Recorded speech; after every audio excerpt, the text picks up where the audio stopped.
नमस्कार साथियों, कैसे हो आप? आशा उम्मीद और विश्वास करता हूँ कि आप सब कुशल मंगल होंगे। मैं आपका अपना भीमसेन भाटी। आज हम हिंदी वर्णमाला जो पढ़ रहे थे उनके ऊपर चर्चा करेंगे। हिंदी वर्णमाला में मैंने बताए थे स्वर कितने होते हैं, स्वर हर्षण कौन सा है, दीर्घ कौन सा है, पद कौन सा है, और हिंदी का थोड़ा सामान्य परिचय भी हमने जाना था। तो आज हम क्या पढ़ेंगे? जो आज हम व्यंजन पढ़ने वाले हैं। क्या पढ़ने वाले हैं? व्यंजन।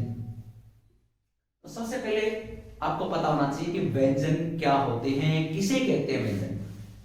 तो व्यंजन की परिभाषा देखिए, जो स्वरों की सहायता से बोले जाए वो व्यंजन कहलाते हैं। व्यंजन क्या होते हैं?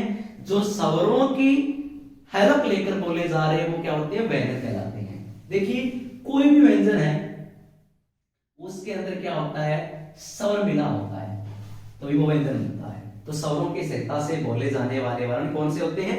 व्यंजन कहलाते हैं। ठीक है, तो अभी हम व्यंजनों का वर्गीकरण करेंगे। देखिए कितने होते हैं व्यंजन। तो सबसे पहले बता रहा हूं आपको सपर्श व्यंजन।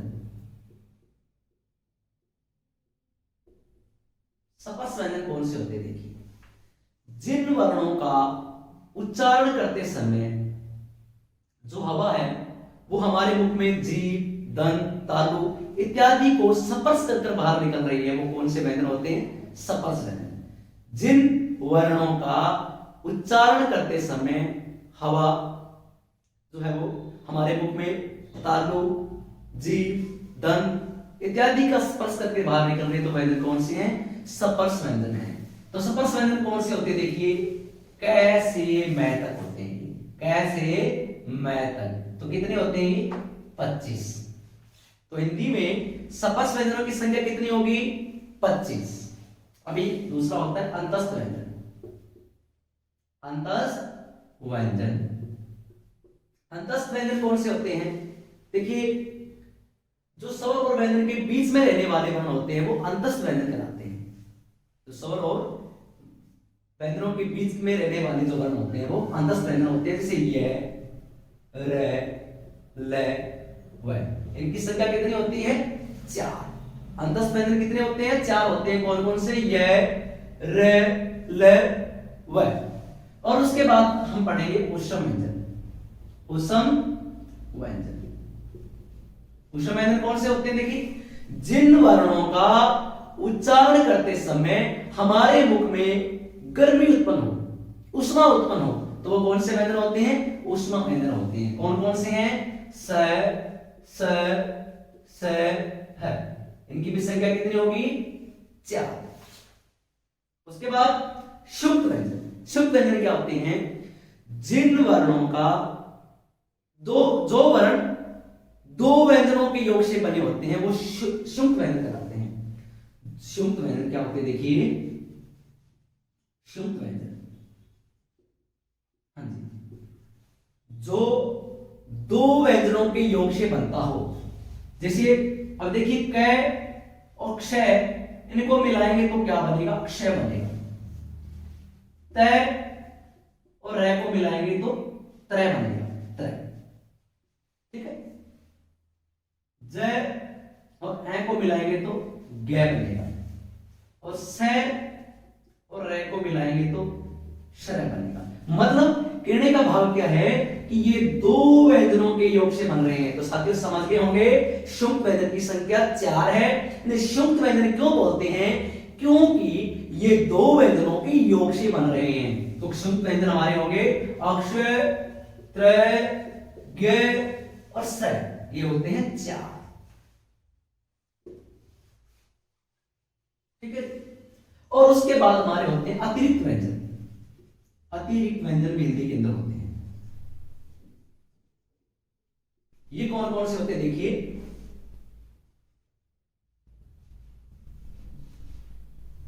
ये अतिरिक्त व्यंजन होते हैं। इन्हें अतिरिक्त व्यंजन बोलते हैं। कहने का भाव ये है कि इन वर्णों से किसी भी शब्द की शुरुआत नहीं होती। इन वर्णों से कोई शब्द नहीं बनता है। बीच में जैसे पढ़ाई करते हैं, पढ़ाई तो बीच में आता है, लड़ाई लिखेंगे तो आएगा। अब ये ये अलग आपका ढक्कन वाला ये अलग होता है, लेकिन ये अलग है। अतिरिक्त व्यंजन में आते हैं। अतिरिक्त व्यंजन कितने होते हैं? हमारे 2 होते हैं। तो साथियों परीक्षा में कैसे पूछा जाता है प्रश्न, जैसे मैं आपको भी बताऊं तो कई बार कोई कॉम्पिटिटिव एग्जाम है आपसे इसे पूछ लिया जाता है निम्नलिखित में से, जैसे आपको दे देगा से ये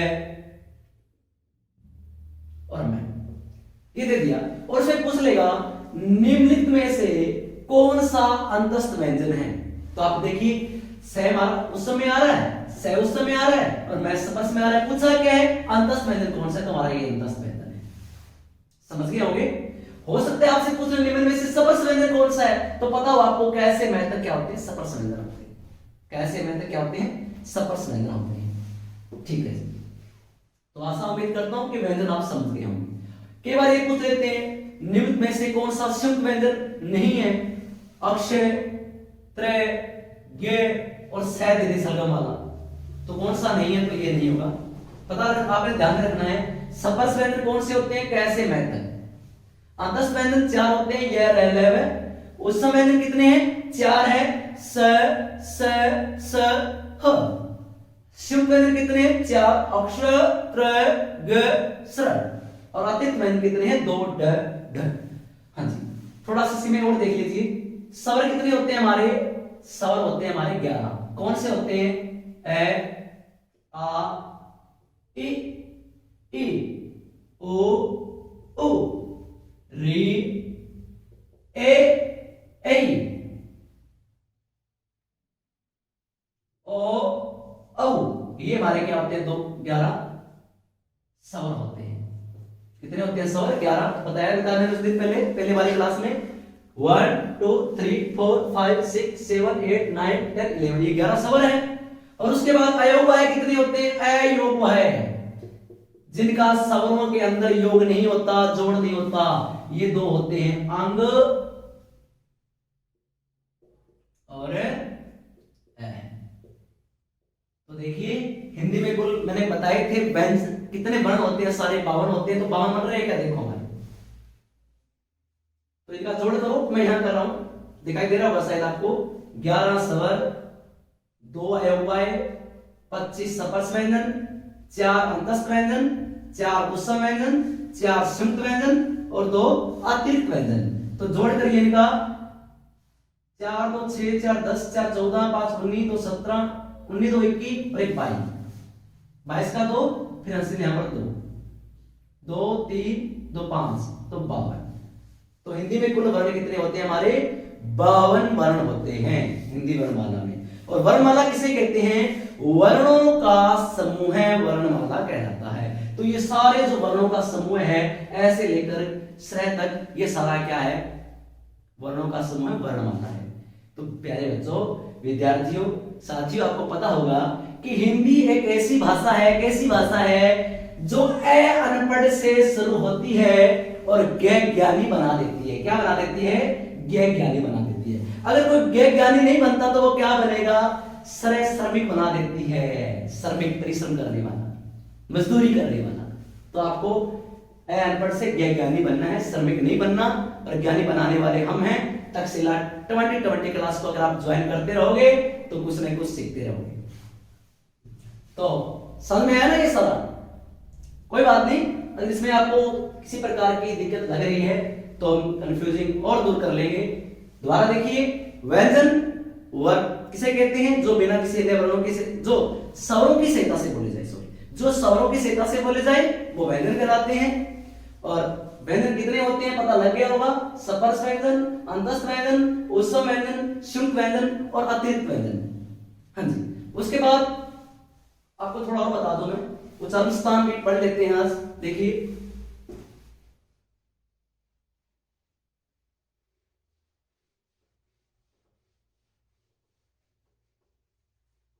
उच्चारण स्थान देखिए, आपको बड़ा डिफिकल्ट लगता है, कोई परीक्षा में आता है उच्चारण स्थान हम कैसे करेंगे, तो कोई दिक्कत नहीं है, बिल्कुल आपको एक सूत्र रीति है, सूत्रों से करवाऊंगा मैं। देखिए, सबसे पहले देखिए, मैं आपको बता दूं, जो कैसे मेथड का मैंने पढ़े, हिंदी में वर्ग होते हैं, कै वर्ग। कै वर्ग में कितने वर्ण आते हैं, देखिए, क, ख, ग, घ, ड़। एक चय वर्ग होता है, चय वर्ग में क्या आते हैं, च, छ, ज, झ। एक टय वर्ग होता है, ट वर्ग में कितने आते हैं? ट ठ ड ढ न। एक ट वर्ग होता है, ट वर्ग में क्या आते हैं? त थ द ध न। एक प वर्ग होता है, प वर्ग में क्या आते हैं? प फ ब भ म। ये हमारे हिंदी में वर्ग वर्ग बोलते हैं इनको। क वर्ग, क वर्ग, क वर्ग, च वर्ग, ट वर्ग, ट वर्ग, प वर्ग। तो ये 25 सपर्स व्यंजन होते हैं। क वर्ग में 5 है, च वर्ग में 5 है, ट वर्ग में 5 है, ट वर्ग में 5 है और प वर्ग में भी 5 है। ये आपने इतना ध्यान रखना है। अब हम करते हैं वर्णों का उच्चारण विस्तार। तो देखिए मैं सूत्र लिखूंगा। सबसे पहले मैं सूत्र लिख रहा हूं, ए कु है कंठे। क्या लिखा मैंने सूत्र? ए कु है कंठे। क्या समझना है? ए की बात कर रहा है ए, और ए के साथ आ। कु मतलब क वर्ग। क वर्ग में जो 5 सारे आते हैं, क वर्ग में जो आते हैं वो सारे क वर्ग में समझ गए आप? क ख ग घ जितने भी आ रहे हैं। और साथ में क्या है? इनका उच्चारण स्थान क्या होगा? ए कु है कंठे। इनका उच्चारण स्थान हमारा कंठ होगा। समझ गए? सूत्र क्या है? ए कु है कंठे। ए आ कु मतलब क वर्ग। क वर्ग में कौन से आते हैं बताया था? क ख ग घ ड़। और साथ में क्या लेके आए आपने? है। इनका उच्चारण स्थान क्या है? कंठ है। दूसरा सूत्र देखिए हमारा, इच्वस तालु। ये क्या कहता है? ई मतलब दोनों ई जो साथ में आ रही है, छोटी है और बड़ी। ई और यू चू। चू मतलब होता है च वर्ग। च वर्ग में बताया था आपको, च छ ज झ न। ये 5 आ रहे थे ना, च वर्ग सारा। च वर्ग में च छ ज झ न, तो मतलब च वर्ग सारा। और साथ में क्या है? ये और स। ये और स। इनका उच्चारण स्थान क्या होगा? तालु। समझ गए? ए कु है कंठे। ए आ कु मतलब क वर्ग सारा और साथ में है। इच्वस तालु दोनों ई, साथ में चू में च वर्ग, च छ ज झ न, और ये और स का उच्चारण स्थान क्या है? तालु होगा। तीसरा सूत्र हमारा है, देखिए, री टू रस मूर्धा। अब ये क्या कहते हैं? देखिए, री ऋषि वाला री। टू मतलब ट वर्ग। ट ठ ड ढ न। ट वर्ग सारा आ गया। और र और स और बच गया साथ में। इनका उच्चारण स्थान क्या होगा? मूर्धा। आपने रटा नहीं लगाना, क्योंकि आपको ट्रिक पर आधारित याद करना है। बस ये सूत्र, ये ट्रिक याद रखो। री टू रस मूर्धा, री टू का ट वर्ग, रे और स। इनका उच्चारण स्थान क्या होगा? मूर्धा होगा। हाँ जी। नेक्स्ट सूत्र है हमारा, तुलस दंते। तू मतलब क्या समझे आप? त वर्ग। तू से मतलब त वर्ग में 5 आते हैं, त थ द ध न, पूरा त वर्ग। क्या बचा? ले और से। ले और से, इनका उच्चारण स्थान क्या होगा? दंत होगा। याद हो रहे होंगे साथ के साथ, तो इनका उच्चारण स्थान दंत होगा। आगे है उपु ओष्टे। उपु ओष्टे क्या बोला ये सूत्र? उ मतलब दोनों उ, छोटा उ और बड़ा उ। उ ये देखिए, उ और उ।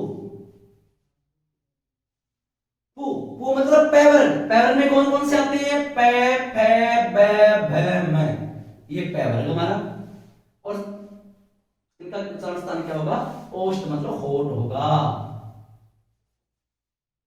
ओष्ठ लिख रहा हूं। ओष्ठ मतलब होठ होता है। आपको पता लग रहा है, पै फे ब में बोलते हैं तो होठों की जो वृत्ताकार जो होठ बनते हैं, उनसे पता लग जाता है हमें कि इनका उच्चारण स्थान ओष्ठ है। हाँ जी। आगे ए ऐ इनका जो उच्चारण स्थान है वो कंठ और तालु दोनों होगा। कंठ तालु याद रखना, ए ऐ। और ओ और औ है, इनका क्या होगा, कंठोष्ठ होगा। क्या होगा, कंठोष्ठ। देखिए हमारे दो स्वर यहां आ गए, दो यहां आ गए, यहां आ गया, फिर यहां आ गए, और ये हो गए, सारे स्वर भी होंगे और व्यंजन भी आपके हो गए। तो उच्चारण स्थान सारे हो चुके हैं आपके। और परीक्षा में कई बार क्या पूछा जाता है, मैं आपको बता दूं, उच्चारण स्थान से प्रश्न ये आता है कई बार,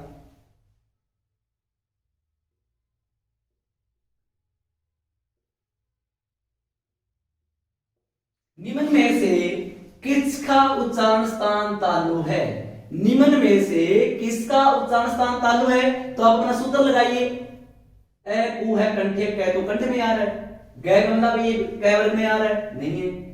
तुनस दंते, ये तो दंत में आ रहा है। तो इसका सूत्र ई चू यस तालु, ई चैवर और ये और से साथ मिला रहा है, तो इसका तो तालु किसका होगा, ये का होगा। ये आपने ध्यान रखना है, ठीक। और एक बात आपने और क्या ध्यान रखने को बता दूं, एक आपका लास्ट सूत्र होता है अमंगणन नासिका। इसका ध्यान रखना आपने, क्या कह रहा है ये कह रहा है कि लास्ट के अंदर प्रत्येक वर्ग के जो लास्ट में अक्षर आ रहे हैं, कै खे गे घेड़ है, या छे छे जे जैन है, या टे ठे ढे ढैन है, या ते थे दे धैन है, या पै फे पे फे में, ये जो वर्ण है इनका उच्चारण स्थान, जैसे इसका उच्चारण स्थान कंठ तो है ही है, लेकिन इसका नासिका भी होगा। इन सभी का उच्चारण स्थान साथ में नासिका भी होगा। तालु, इसका तालु है लेकिन इसका नासिका भी होगा। जो लास्ट प्रत्येक वर्ग के अंतिम जो वर्ण है वर्ग का, वो क्या है, उच्चारण स्थान। ये तो है अपने साथ, लेकिन अपने साथ साथ नासिका भी है। एक बार आपको बताऊं, ये आरपीसी के एग्जाम में पूछा हुआ प्रश्न है और मुझे पूरा याद है। मैं आपको बताऊं कैसे पूछा था।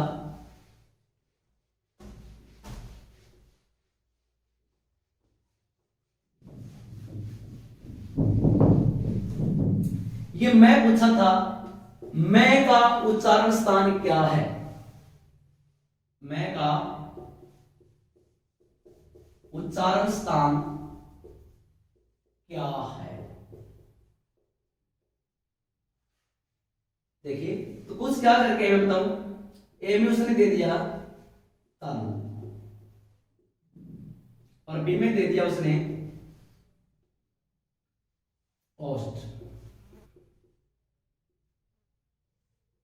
और सी में उसने दे दिया नासिका, और डी में क्या दिया उन्होंने, डी में दिया उसने बी और सी दोनों। तो बहुत बच्चे होते हैं, पूरा कॉन्फिडेंस होता है कि सर ने बताया है उ ओष्ठ है, पै वर्ग में आ रहा उ और पै फै में ओष्ठ, ये लो जी हमारा तो सही है। लेकिन जैसे ही परीक्षार्थी बाहर आए और पेपर का मिलान किया, कहता है भाई ये तो मेरा तो बिल्कुल सही है। तो दूसरे ने बताया अरे भाई इसका नासिका भी तो है, इसका नासिका भी तो है, कहते अरे मैं तो होश करके आया हूं। फिर बाद में कहते हैं कि लास्ट ऑप्शन पढ़ा क्या देने, ये कहता है ओ बी और सी दोनों, तो इसका ये होना था, ये नहीं होना था, बाद में पछताते। तो आपने कोई भी कॉम्पिटिटिव एग्जाम में सबसे पहले प्रश्न को समझना है, समझने के बाद इसके चार ऑप्शन जो दे रखे हैं आपको, चारों को ध्यानपूर्वक आपने पढ़ना है, फिर उत्तर देना। ये ना कॉन्फिडेंस में आप सीधा ओष्ठ लगा दो, नो, तो यहाँ पर गलत हो जाएगा। ओष्ठ के साथ इसका नासिका भी है, तो बी और सी दोनों इसका ऑप्शन आएगा, ठीक है। तो आपने गलती नहीं करनी। आशा उम्मीद करता हूं कि आप उच्चारण स्थान है वो बिल्कुल अच्छी तरह से समझ चुके हो। हाँ जी, तो हम नेक्स्ट जो क्लास होगी उनमें हम पढ़ेंगे अल्लप्राण, महाप्राण, इनके बारे में चर्चा करेंगे हम। तो आज के लिए इतना ही। जय तु भारतम, जय तु संस्कृतम।